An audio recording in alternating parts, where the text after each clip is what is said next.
You are watching the 2014 SCAC football media, and leading things off for us today from Georgetown, Texas head coach Joe Austin, sophomore receiver Matt Gillen, and sophomore defensive end Justin Broussard of the Southwestern Pirates. And first of all, gentlemen, I want to thank you so much for taking the time out and joining us this morning to discuss the 2014 season. We're excited to be here. We're excited for the second season, so hopefully we can share some good information with all the SCAC fans. Coach, we'll start with you. Just simply, what are your expectations as you go into your second year? Well, our expectations this year are the same as last year, and that's constant improvement. We're still such a young football team, which I know we'll end up talking about.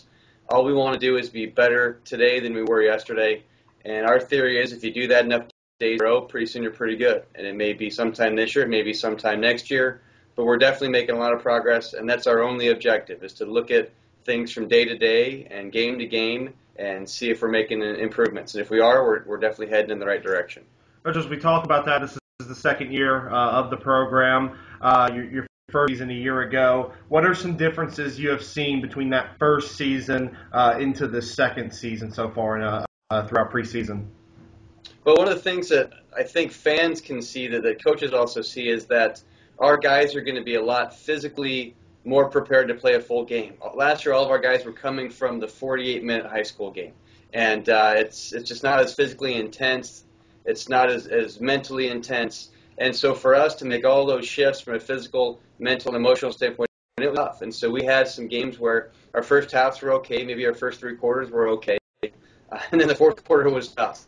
But now we've gone through and we've had an off season, so physically we're starting to catch people. I'm not going to say that we're going to be equal yet, but we're going to be able to put a much better 60-minute effort forward, and that alone is going to make us more competitive in our second year. Justin, I'll turn to you. Tell me just the expectations you've placed on yourself in the preseason. What you're hoping you're going to be able to accomplish in 2014. I'd just like to, better my teammates and better myself. I had a pretty good season last year, and I just want to raise the bar every year and every game. Every opportunity I have, I just want to be better. So if I can have a better season than last year, that'd be great. And I'd also like to bring out the best of my teammates around me so that they can have a better year. That's what I like to do. Coach, I'll come back to you. So far throughout this preseason, what have you seen from this team? What have you liked that you've seen from this team? And maybe what are some things you're hoping they can improve on before the first game next weekend? Well, one thing I really like is that they know what they're doing. Last year at this point, we just didn't have any clue. And it's these guys are laughing because it's funny now. But we'd go into games and we'd give them quizzes on schemes, and it would just be a mess. I mean, as coaches are like, oh, my gosh, we really don't have any idea what we're doing. And now with the fall and the spring, and a lot of our guys did the extra practices with their study abroad trip, we really have a good understanding with our second-year players. It also helped our first-year players learn faster because now there's someone role model. In practice, we can do it this way, in the film, emulate what they're doing. Last year, these guys were just thrown in. We had some film of other guys doing it, but there's never anyone that was really there to show them what to do. And that's been probably the biggest thing, is that there's some comfort. Our practices are better, more efficient. We've actually cut down the length that we've practiced a ton. We've never been outside anywhere near to 3 hours. And on our single practice days, the NCAA gives you 3 hours. We've never been out there more than probably 2:15 because we're getting the work done that we need. Our guys came back into shape. We haven't had to stop and do one straight conditioning drill yet. Our second-year players knew the expectation. They knew what we needed them to come back as far as conditioning-wise. And for the most part, they've done it. So we're really ahead of where we were, and I'm really happy with the way our second-year players have stepped up, and they've been responsible, and they're really good teammates to each other and to our new players. Matt, I'll turn to you. Just share with us the excitement level to be back on the field and to get ready for a new season. Well, I think everybody's just excited because, just from what last year, looking at last year, we just had so much to build on. Just from where we can go, we just have exponential growth ahead of us. And I think some guys are starting to embrace some roles of the team, so we kind of see what the year's going to start looking like, and we get more excited about, how things are kind of forming and how they're shaping through camp. And now just leading into the scrimmage we have upcoming against Howard Payne. I think all the guys are just pretty excited to put the pads back on, play against a couple of different guys and your teammates for a couple of days and a couple hours, and just go out and hit some people a little bit. Coach, I'll turn back to you. You kind of alluded to it in the last question. It's still a young team, obviously, a team of primarily freshmen and sophomores. Just tell me what role your second players have played as far as being leaders on this team. They're in that unique position, and it's visible. We don't have a single junior or senior. Our most experienced players are in their second year of college football, and so they have to early on take those roles. And so we've asked them just to do a lot with team building, and the leadership roles are going to emerge as we go through. I've got a couple of guys with me right now that have done a good job as far as that goes, of being good role models and visible and really modeling what we want to have. And that's what we've asked all of our guys to do. And then the ones that came back for a second year, which is most of them, really emulate the things we want as coaches. So they're an easy group to coach, and they've been really good as far as bringing in the new guys. Their behavior and their conduct on and off the field has been really, really exemplary. And so they're putting us in a good position. And it should be fun for them. They get to be the leaders for 3 years. Usually only, as a senior, you really get to be looked upon as being that upper-class leadership group. Well, these guys know when we recruited them that they were going to get to be seniors basically for 3 years. And that's kind of, I hope they're looking at that as a fun opportunity. Matt, Justin, I'm going to ask you both this question. Matt, let's start with you. As you hear your coach talk about leadership, how important is it for you to emerge as that leader among this team? Well, I think it was really important because last year it was just kind of a group of guys out there. It was a group of 11. We're kind of all playing off of each other, and we really didn't have like a sole person or a key couple people to feed off of, to look for. And in times where we didn't necessarily know what to do, or we needed some leadership, we needed a third down conversion.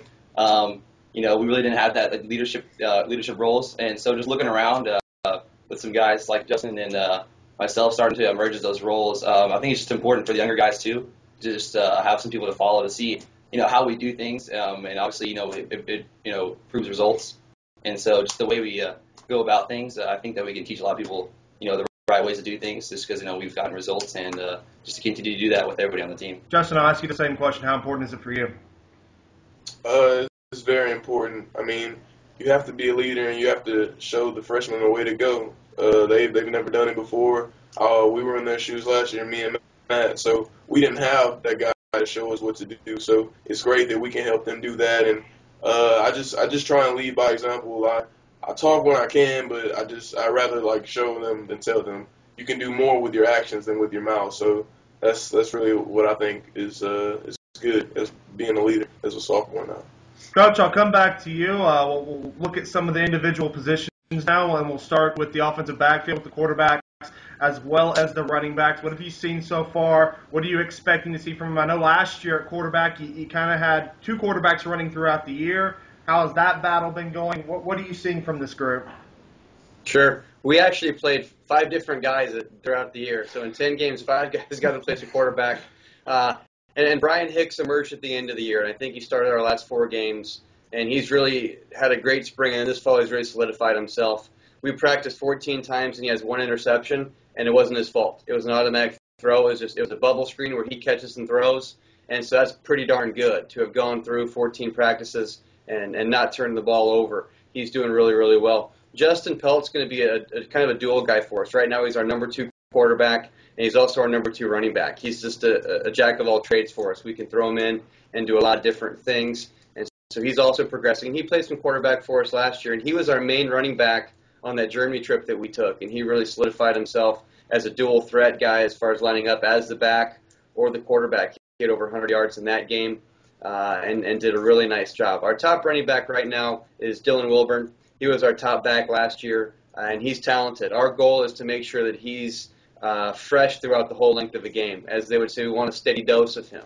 We want him to be fresh in the fourth quarter. So he's always going to be on a rotation. He's not going to have to be an every down player, because when he's fresh and he's healthy, he can make some big plays. He had a couple plays last year where he had some 50, 60-yard runs before he got a little beat up, and we want to make sure that he's going to be healthy. And behind that, we're trying to find a little more depth at running back. We had an inter-squad scrimmage where we've got 3 or 4 guys, some heavy carries, and we're the same way at quarterback. Our third quarterback is going to emerge as we go, but we're getting to where we're too deep at a lot of positions, and I'd say that running back and quarterback are certainly places we're too deep. And then the quarterback that played a lot for us last year early was Dante Smith, and we'll probably talk about him when we get to our receiving core, but he's moved out to play receiver now. and he's doing a really good job. Because it's a new position for him, he played a lot in our inter-squad scrimmage, where a guy like Matt, who's a little more experienced, didn't play as much, and he did really, really well. They played him in man coverage a lot, and he caught the ball, and he made people miss, and he was very productive. So he's going to make a really positive transition switch for him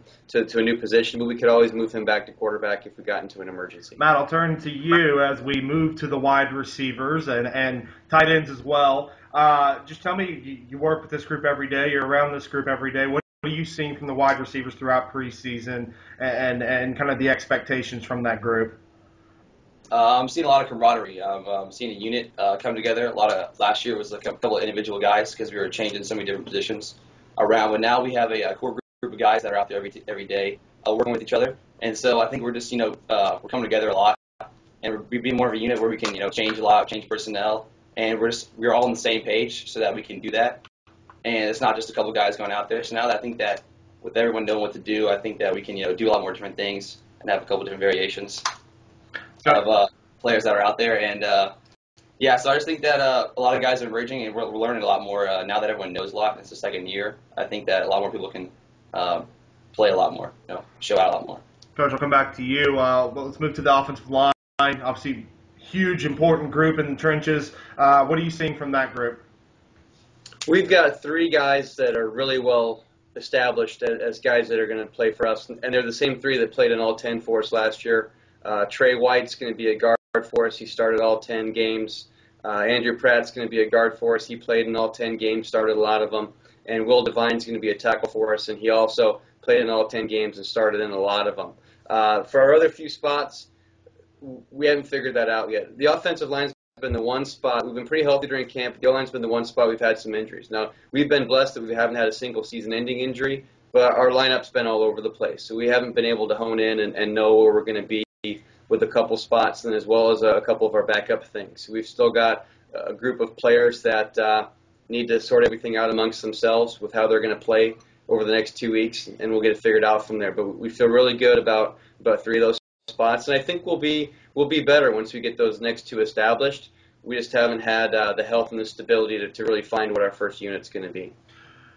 You are watching the 2014 SCAC Football Media Days with head coach Joe Austin, sophomore wide receiver Matt Gillen, and sophomore defensive end Justin Broussard of the Southwestern Pirates. And Justin, we'll turn to you. We're going to move to the defensive side of the ball, and we're going to hone in on the defensive line, a group that you are a part of. One of the leaders last year in the SCAC in sacks. Just tell me what you're seeing from this defensive line unit and what you're hoping to see as you get ready for the season. Well, I'm just ecstatic to play with the defensive line that I have. I have Alex Tyson, who's a great defensive tackle, and on the other side of me, I have Alex Lee, who's a great defensive end. I love what they do. They both work so hard, and they make it easier for me to make plays. And I think that we all three, we gel together, and we give each other great opportunities to make plays. So if I'm rushing the quarterback, I know that Lee is going just as hard as me, and I know that Alex Tyson is coming right up the middle as hard as he can go.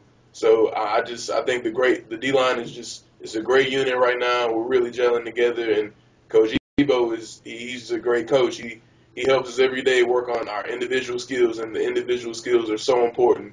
So that's just it's skyrocketing right now. I'm excited to see what we can do this year as a defensive line unit. Coach, I'll move over to the linebackers now. What are you seeing from them? Our linebackers are maybe our deepest position. We've got 4 or 5 guys in the middle linebacker position that all played last year and that are all continuing to get better. So we're going to see several guys play there, I would expect. We've got Zach Cole, probably is the leader of the bunch now. We've got other guys that are pushing that have played. Michael Patterson is doing really well. Darren Countess is coming on and doing really well. We've got a young guy that's coming on. Quentin Thompson has played a lot. I just named 4 or 5, and I think there's a couple more. That's a good thick spot for us. Outside backer, we're anchored by Tyler Frisbee, who was first team All SCAC last year. Really instinctual player, finds a way to always be to the ball. At our other outside linebacker spot, we've got some good options. I think Tanner Rogers, who was a little bit beat up at the end of last year, is coming back and having a good camp. And there's several other guys that are going to be in the mix that are new players, some guys that were a little bit injured last year. But I think our linebacker core is going to be really good. I could make the segment really long and give you probably 12 to 14 names of guys that may play this year and probably are varsity ready. And one thing about our team is we'll play guys when they're ready. We're going to play 7, 8 wide receivers. We're about too deep at that position. We already mentioned we're going to play several running backs. We want to rotate 3 or 4 defensive tackles. So we'll play guys that are ready to play so they continue to develop and that we can be fresh and healthy and that we can always be given a great effort, as Justin said, every play. And finally, we'll move to the secondary. What have you seen from that group of players? Our safeties are pretty solidified. We have 2 returning starters at safety in Taylor Fan and A.J. McCourt, and they're both doing really, really well. We've had a really good freshman come in named Nick Kelly, and you try not to name too many freshmen, to put a lot of pressure on him, but he's really good. He's going to play a lot for us. I don't know that we'll try to make him play the whole game yet. He's going to have to learn to play a 60-minute game, just like all of our guys did last year. But he's going to be a really good player. He's a good athlete. He'll be a part of our return game. And then we're trying to sort some things out behind him. We've got a couple returning guys. We have another new guy that may play a lot, a couple new guys actually. So we're optimistic about our corner spot. We think we've really solidified one spot for sure, and we've got 3 or 4 guys battling out to fill in the other spot. And then now we just need some depth at safety because we're very happy with our 2 starting safeties. Well, we've talked about offense, we've talked about defense, but to complete it, we also have to talk about special teams. Just tell me about the special teams unit as a whole and what's coming back at that position. Sure. Well, Lath Tucker was our place kicker last year, and he's coming back, and he's definitely had a very good offseason. He got to work with Mason Crosby, who's our kicking coach in the offseason. He's a Green Bay Packers kicker. He's a Georgetown native, so he's here in the offseason. He's a part of our staff in the winter and through spring football until he has to go to his activities. And that definitely benefited Lath quite a bit. He's also going to take on some punting roles and compete to be our punter, and he does a nice job with that. On the Germany trip, he took care of all of it. And luckily, we didn't punt much at all, but the couple punts we had were good. He made all of his kicks, and so he's a solid player. And he'll be good as a sophomore, but he's going to be really good by the time he's a senior. He's very dedicated to his skills, and we're happy about that. We have a young guy, Tyler Adams, who also has a very good leg, and so he may take some pressure off of Lath, especially early on with the kickoff duties. He has the ability to get it high and deep, and then he's going to continue to get better as far as accuracy goes. And then we've got a couple of guys that want to work to be our punter, some position players that also have some punting skills as well. So we feel like we're in a much better spot than we were last year, where we really only had 1 place kicker and 1 punting option. This year we've got several, and that's the benefit of having 2 recruiting classes. We're just looking forward to the one day where we'll have 4. That'd be nice. Gentlemen, we'll get you out on this final question. We're going to ask all 3 of you the same question, just in kind of a different variation. Justin, we'll start with you. For the defensive unit to be successful and meet its expectations in 2014, what will be some of the keys to success? We all just have to do our responsibility. As we all know in football, it's an 11-man sport, and it's the only sport where if one person messes up, then they can make the whole defense look bad, and everybody can just look stupid. So we really want all of us to do our jobs and handle our business. If we all do that and take care of that, then it'll take care of, the game will just take care of the rest. So that's what we need to do. Matt, for the offensive unit to be successful in 2014, what will be some of the keys to success? Some selflessness. I think that we're going to have to, as receivers, we're going to have to make some blocks for some running backs. And as running backs, we're going to have to make some blocks for our quarterbacks and have to do a lot of things to help the other players out on our team and not necessarily always make the play. I think that we have to do our job, to run a route to get somebody else open. It's not always the best thing to do, but I think that we have to do that a lot. And I think that we have to work a lot to make the other guys around us make plays, to help them make plays, not just focus on what we're doing, focus on the rest of the guys in the offensive unit. And so we can all make plays as a unit and just, go down and score and not just, focus on ourselves. Coach, finally, for the Southwestern Pirates team to be successful in 2014 and meet its expectations, what will be the keys to success?